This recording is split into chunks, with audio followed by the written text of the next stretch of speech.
Hey guys, welcome to a new video, and today we are gonna be reading a bear called Paddington. If y'all seen the movie of Paddington, and this is the book, so I got it from the library.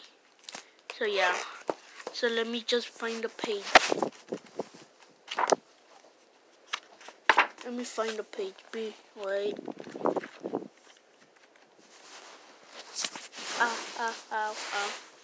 Find the page. Let me just turn the flashlight off. No, let's turn it.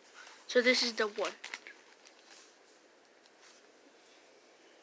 Yeah, look. It's because of flashlights that. Okay. So we are gonna be reading chapter 1. Look after this bear. Mr. and Mrs. Brown first met Paddington on a railway. The platform, in fact, that was how he came to have such an unusual name for a bear for Paddington was the name of the station. The Browns were there to meet their daughter Judy, who was coming home from school for the holiday. It was a warm summer day and the station was crowded with people on there. So there's the picture of him. In the Paddington movie, I've been seeing it 2 times already. So yeah, and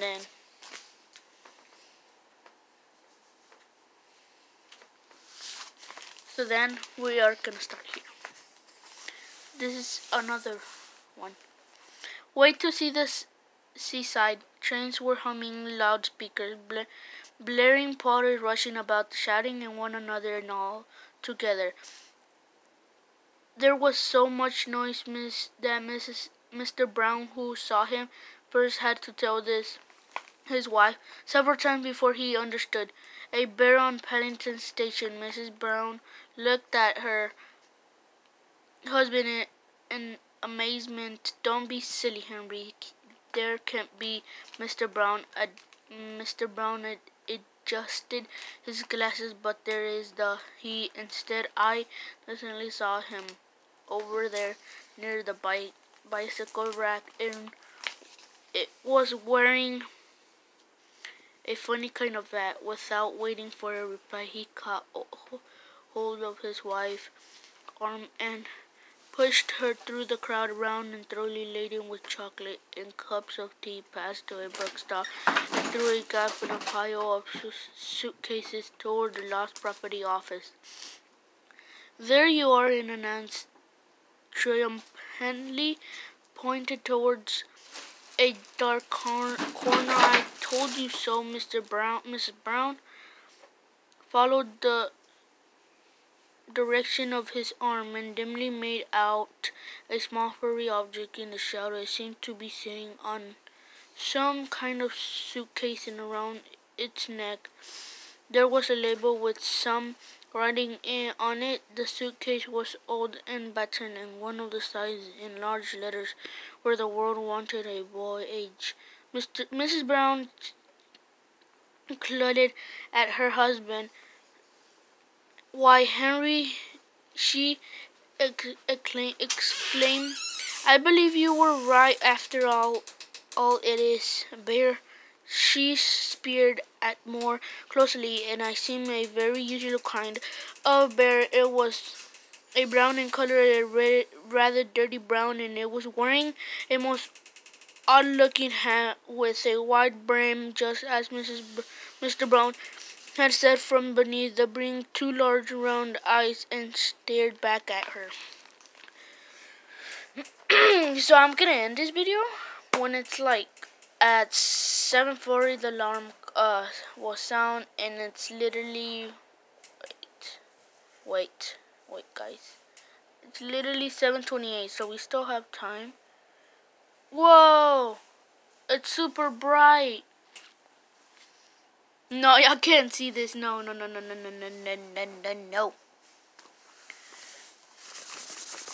Okay, then we just turn. What if we turn off the light? Okay. I don't know if y'all can see better. So let's wait turn it a little bit more. So y'all can't see. If I just go like here, y'all can see. So we started in this one. So we're gonna start this one. So my nails are not like this. They're like this. Da-na-na-na. Da-na-na-na. Da-na-na-na-na-na. This is my face. Oh my god, there's literally rainbows around, y'all. Oh my god, that hurt my eyes. So I wear glasses, guys. As y'all seen in my other videos, I've been having glasses. And that's my sister's stuff. But I don't care about her stuff. Mine are awesome than hers. So okay, let's start.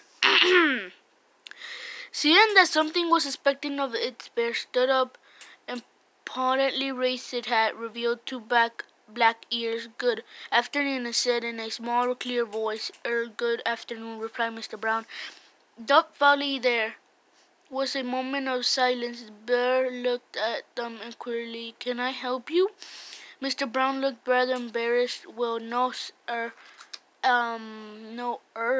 As a matter of fact, we are wondering if we could help you, Mrs. Brown bent down. You're a very small bear, she said. The bear puffed on its chest. I'm very rare sort of bear, he replied warmly. There aren't many of us left where I come from. And where is that? Was Mrs. Brown. The bear looked around carefully before replying. That's He is not like this. This is not his color. It's a little bit darker.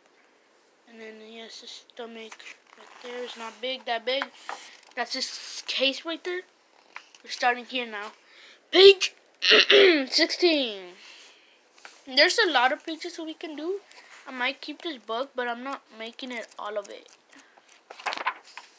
Comment down below if y'all want me to skip all of this all the way to the end to see what happens. So yeah, but it's a lot right now. I'm just reading the beginning and all of it. But if y'all comment down below if middle, skip it, the middle, skip it, all of the middle, and go to all the way at the end. So what time is it? It's 7:31. We still have time. To 7:40. Okay, let's start. Darkest beer, I'm not really spotted to be here at all. I am a stowaway. Mr. Brown lowered his voice and looked anxiously over his shoulder. He almost expected to see a policeman standing behind him, with a notebook and a pencil taking everything down. Yes, said the bear, emigrated. You know, I said. Expressions came into his eyes. I used to live with my Aunt Lucky in Peru, but she had to go into a home for retired bears. You don't mean to say you've come all the way from South America by yourself, exclaimed Mrs. Brown. The bear nodded. Aunt Lucky always said she wanted me to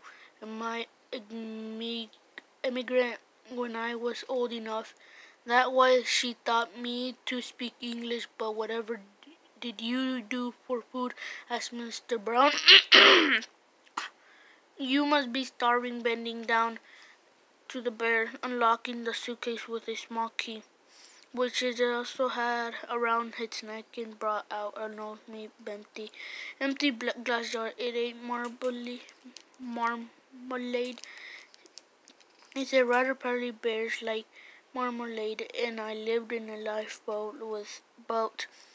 But what are you going to do now? Said Mr. Brown. You can't just sit on Paddington Station waiting for somebody to happen. Oh, I should be all right. I expect. The bear bent down to the up its case again.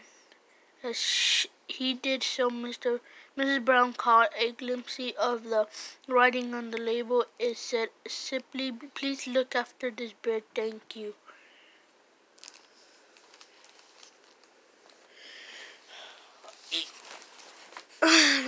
uncomfortable.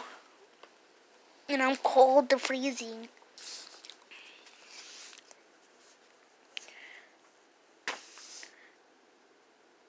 Okay. She turned appealing to her husband. Oh, Harry, what should we do? We can't just leave him there. There's no one knowing what might happen to him. London's such a big place when you, where to go? Can he come and stay with us for a few days? Mr. Brown insisted, but Mary dear, we can't take him not just like that after all. After all, what Mrs. Brown's voice had to for no to her. She looked down at the bear. He is rather sweet, and he'd be such company for Jonathan and Judy. Even if it's only for a little while, they'd never forgive us if they knew you'd left him there.